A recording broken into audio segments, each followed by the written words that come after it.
Oke, bismillahirrahmanirrahim. Assalamualaikum warahmatullahi wabarakatuh. Waalaikumsalam warahmatullahi wabarakatuh. Oke, Allahumma sholli ala sayyidina Muhammad wa ala sayyidina Muhammad. Rabbi sholli padari wa yassir li amri wa ya, bagaimana kabarnya anak-anak ini? Baik, Bu. Alhamdulillah. Alhamdulillah. Oke. Sudah yakin? Hadir semua, Bu. Wah, Ya, untuk memulai pembelajaran pada pagi hari ini, mari kita mulai dengan baca doa sama-sama. Bismillah. Ya, berdoa dimulai. Bismillahirrahmanirrahim. Jitu billahi roka wa bil islami dinan wa bi Muhammadin nabiyyan wa rasulah rabbi zidni ilma warzuqni fahma. Amin. Ya, kita mulai untuk explication dulu ya. Ya, kita menyanyi bersama-sama. Judulnya baca Quranmu. Nadanya adalah potong kuenya. Bisa? Bisa, Bu.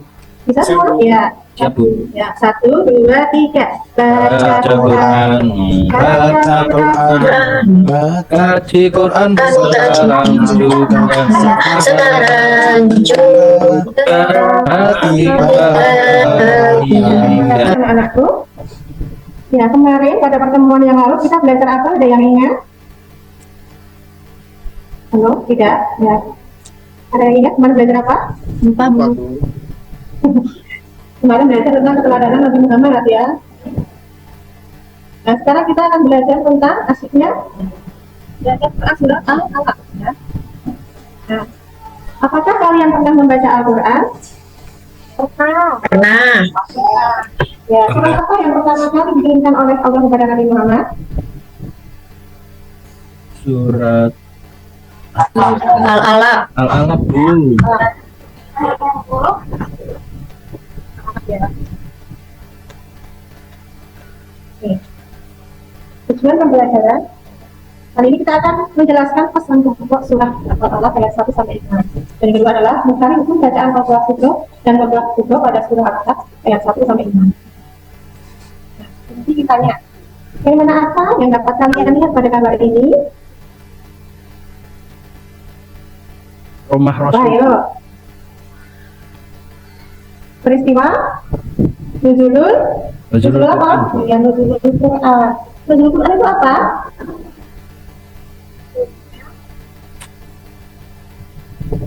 Belum tahu, Bu. Yang Nuzulul Quran itu adalah peristiwa turunnya Al-Quran ya. Nah, sekarang Bu Lindi ingin membagi 3 kelompok ya, dan nanti kalian akan membaca tentang pesan surat Al-Alaq ayat 1 sampai 5.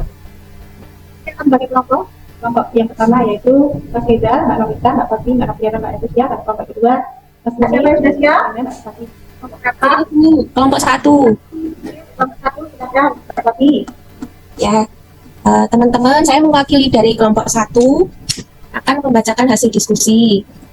Yang pertama, sebab surat Al-Alaq ayat 1 sampai 5 turun adalah Nabi Muhammad SAW berkholwat di Gua Hira, dan pesan pokoknya yang pertama, Allah Subhanahu wa taala menciptakan manusia dari segumpal darah. Yang kedua, Allah lah yang memberikan ilmu pengetahuan kepada manusia. Itu buku. Ya, betul sekali. Nah, perbedaan antara subro dan kubro sudah tahu? Belum tahu, Bu. Sudah. Ya, pintar semuanya ya. Kalau subro itu gimana? Di tengah atau di akhir? Di tengah, Bu. Di tengah. Huruf qalqalahnya di tengah. Huruf qalqalah ada berapa? Ada 5. 5. Nah, kalau kita pengen hafalnya bagaimana? Ada istilah, Bu. Iya, istilahnya apa? Baju di toko. Iya, pintar semuanya baju di toko ya. Kalau subro itu di tengah kata, kalau itu di akhir, ya atau diwakafkan.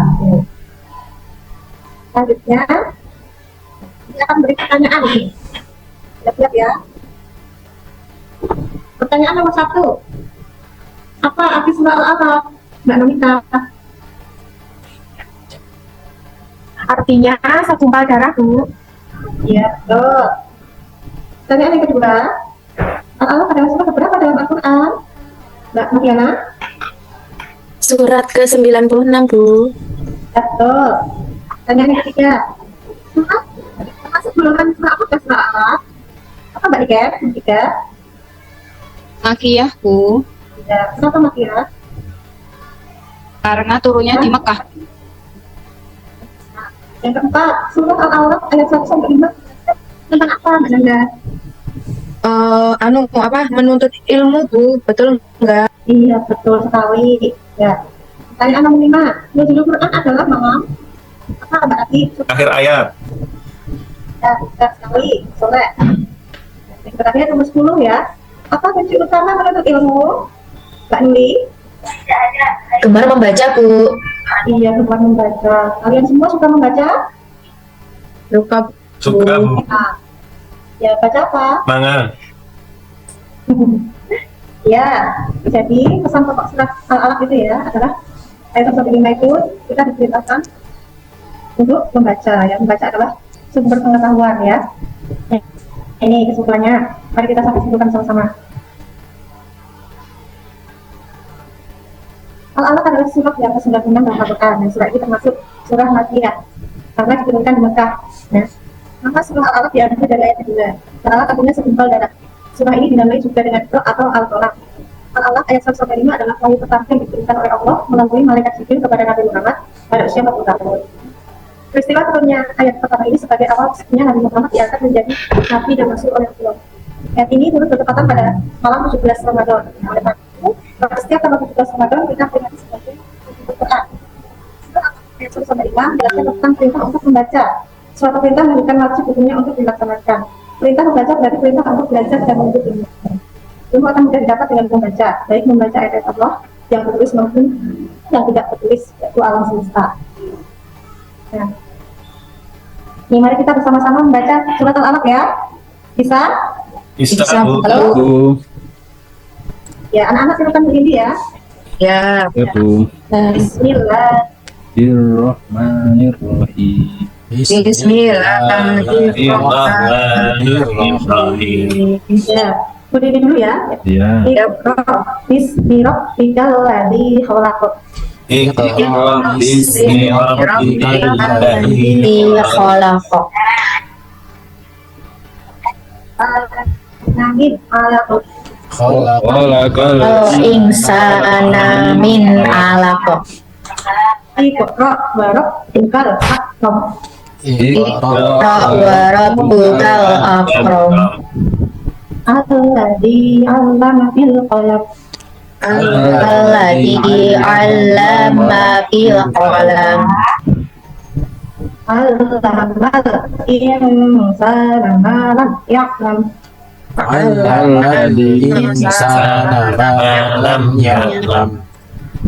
Ya, artinya silakan berdiri. Artinya Bacalah Bacalah dengan menyebut nama Tuhanmu yang menciptakan. dengan menyebut nama Tuhanmu yang menciptakan. Dia telah menciptakan manusia Dia telah menciptakan Manusia dari segumpal darah. dari di segumpal darah. Bacalah Bacalah dan dan Tuhanmu Yang Maha Mulia. yang mengajar manusia Yang mengajar mengajar manusia Dia menyampaikan mengajarkan manusia Dia mengajarkan manusia apa yang tidak diketahuinya. yang tidak diketahuinya. ketahuinya. Ya, terima kasih. Dan selanjutnya hukum bacaan qalqalah ya. Qalqalah secara bahasa adalah pantulan atau getaran suara. Istilah dalam ilmu tajwid qalqalah adalah membaca Al-Quran dengan memantulkan huruf hijaiyah. Tentu yang terdapat sukun atau karena wakaf atau kunci di akhir ayat. Huruf qalqalah ada 5, yaitu kok, ba, jim, dan dal. Agar mudah diingat, huruf tersebut sering dibaca qad jadi atau bisa juga dibaca baju di tubuh. Macam-macam qalqalah itu ada 2. Yang pertama qalqalah sudro. Itu artinya huruf qalqalah itu asli sukun ya. Contohnya iya dong. Iya, contohnya kelihatan nggak itu? Ya dong. Iya, nanti dicari ya, itu sama ya. Ya, Ya Bu. dong. Sabaratu, mutakmainah. Baca maka cara membacanya dengan melakukan suara agak ringan ya. Harus berbeda dari berbunyinya seperti membalik. Nah, yang kedua qalqalah itu, yaitu apabila huruf qalqalah itu mati karena wakof ya, atau di akhir kalimat ya. Contohnya milmat, kayak usung qamut, ini bisa datil buruj, ibu sid. Seperti itu ya contohnya. Cara membacanya lebih jelas daripada yang qalqalah itu tadi, di panggilannya lebih jelas. Nah, ini tugas di rumah yaitu menulis surat al-alaq ya anak-anak. Halo? Ya, kalau menulis Arab itu dari kanan ya, dari kanan ke kiri ya, jangan dari kiri ke kanan ya, sudah dengan bahasa Indonesia ya. Bu. Nah, terus Baik. ya ini ada ayat ya, ya. Terus kita tadi pesan pokok al-alaq ya tadi adalah Nabi Muhammad bertobat di 2 hiro. Bertobat itu adalah mengasingkan diri dari keramaian ya. Sebelum Islam datang, pada bahasa Arab sangat terbelakang dan tidak sesuai aturan. Masyarakatnya mayoritas sebagai penyembah berhala dan sudah tidak mengenal Allah lagi. Sebagaimana yang diajarkan oleh masyarakat terdahulu. Oleh karena itu, masa itu disebut dengan masa jahiliyah. Nabi Muhammad merasa resah melihat tingkah laku masyarakat jahiliyah. Kemudian Nabi Muhammad bertobat di 2 hiro untuk beribadah dan memohon petunjuk dari Allah, sehingga akhirnya turun wahyu dari Allah, yaitu surah Al-Alaq ayat 1 sampai 5. Nabi Muhammad pulang dari bertobat, Nabi SAW menceritakan kejadian di 2 hiro. Khadijah mengajak Nabi Muhammad menemui pamannya. Pamannya adalah jangan adalah sebagai laki dan muslim. Dan pesan pokoknya itu adalah perintah membaca ya. Berarti perintah untuk belajar. Saat belajar ya. Ya, halo, siap? Ya Bu, siap. Ya. Terus pentingnya biarkan membaca ya. Ya, semangat membaca, tidak hanya membaca kosmet ya, tapi ya membaca ilmu pengetahuan. Terus Allah menciptakan manusia dari segumpal darah. Terus kita sebagai alat mengembangkan ilmu pengetahuan. Dan Allah adalah Tuhan yang mulia, Allah yang memberikan ilmu pengetahuan kepada manusia. Setelah membaca adalah kunci ilmu. Ya, sampai sini paham anak-anak? Paham, Bu. Ya. Ada yang ditanyakan? Sudah jelas, Bu. Tidak ada. Sudah. Ya, jadi refleksi dari materi ini adalah ya kita ya sebagai pelajar ya membiasakan diri untuk membaca atau menghafalkan ayat Al-Quran, ya seperti saja. Terus memiliki sikap rajin belajar dan rasa ingin tahu. Ya. Terus yang ketiga adalah semakin belajar ya, belajarnya tidak hanya di sekolah tapi juga di rumah. Dan begitu anak-anak siap laksanakan. Siap Bu, laksanakan. Ya. Diberdoakan semoga anak-anak menjadi anak yang soleh-solehah. Amin. Diberi kemudahan dalam belajar. Amin. Ya, besok Amin. besar jadi orang sukses. Amin. Amin. Yang ya jadi orang yang selamat berjumpa di akhirat ini. Amin. Itu untuk pertemuan selanjutnya kita akan belajar tentang ayo mengenal Tuhan ya. Oh ya, ada pada kajian ini kita tutup dan baca doa untuk majelis. Doa bersama-sama. Doa dimulai. La